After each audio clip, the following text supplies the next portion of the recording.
Earlier this month, Rick Pryor, chairman of the Metropolitan Police Federation, was suspended after the Police Federation of England and Wales launched an investigation into comments that he made on GB News to the brilliant journalist Charlie Peters. One drug dealer, he told me, was specifically hiring young black boys to run drugs because they knew they'd be less inclined to be stopped by officers who want to apply the law fairly, but are fearing that they're going to be stopped by vexatious investigations. Pryor didn't mince his words there, and I won't now. He said white officers are hesitating when dealing with ethnic minorities because of fear of malicious and vexatious racism investigations that could ruin their careers, their marriages, and their livelihoods.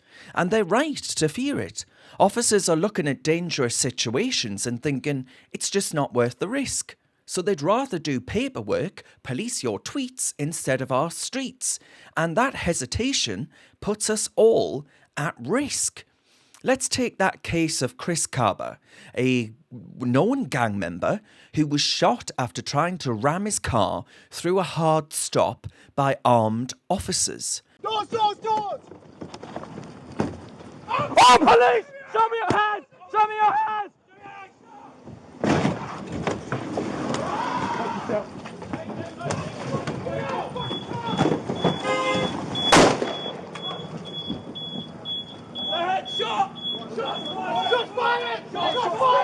Martyn Blake, the officer who fired that shot in the line of duty, has been cleared of murder, but he's still facing gross misconduct charges. Now, to me, that is beyond infuriating.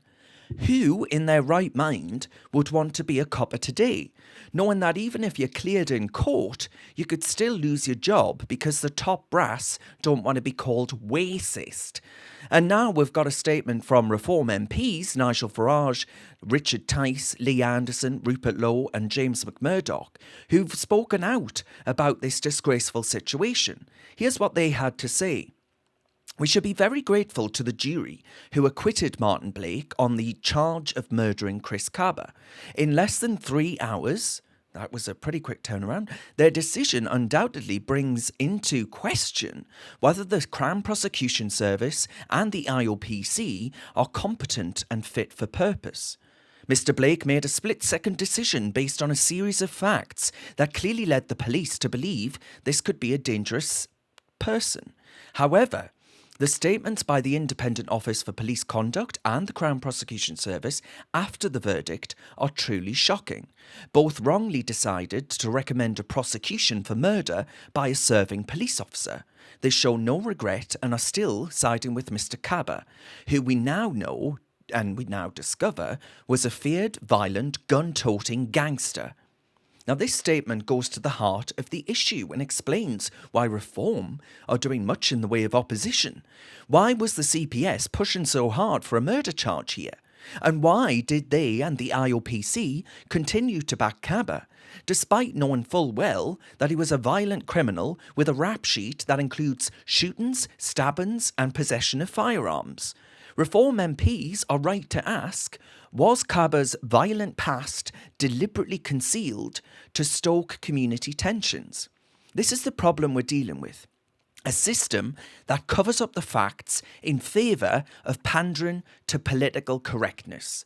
Then we've got Sadiq Khan, who, let's not forget, is effectively the Police and Crime Commissioner of London.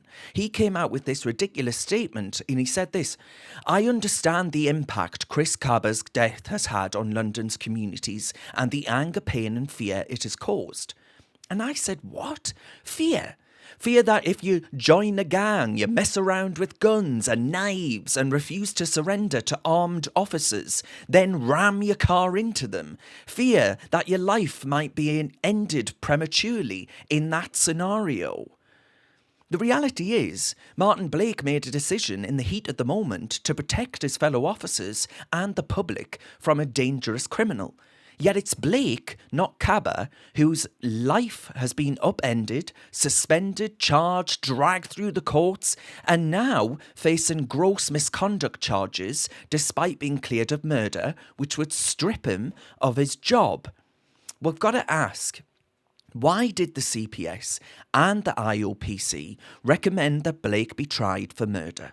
Did they know about Kaba's past? And if so, why was this not disclosed earlier to actually diffuse tensions here? Instead, it was allowed to be a race bait and grift by the post-BLM people trying to make out that George Floyd has a new protege in the form of Chris Kaba.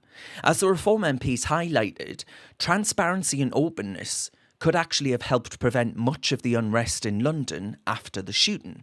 Instead, we've got a justice system that's more concerned with pandering to a narrative than protecting officers like Martyn Blake, who put their lives on the line every single day for us. The CPS and the IOPC need to be held accountable for the two-tiered response that they've displayed in this case. And we need to ask ourselves, is our justice system fit for purpose? This is what happens when identity politics takes over policing and justice. It's a poisonous ideology that's weakening our ability to protect the public. It's the same kind of rationale that meant that security at the Manchester Arena on the night of that horrible bombing at the Ariana Grande concert that saw little girls lose their lives because of the fact that security didn't want to stop and search a guy with an enormous backpack who they said looked sketchy because they were scared they'd be accused of racism. Enough is enough. It's time to stand with officers like Martyn Blake. Fear nor favour should infect the police. The rule of law should actually be indiscriminate and removed from political correctness. We shouldn't undermine those who are serving our country.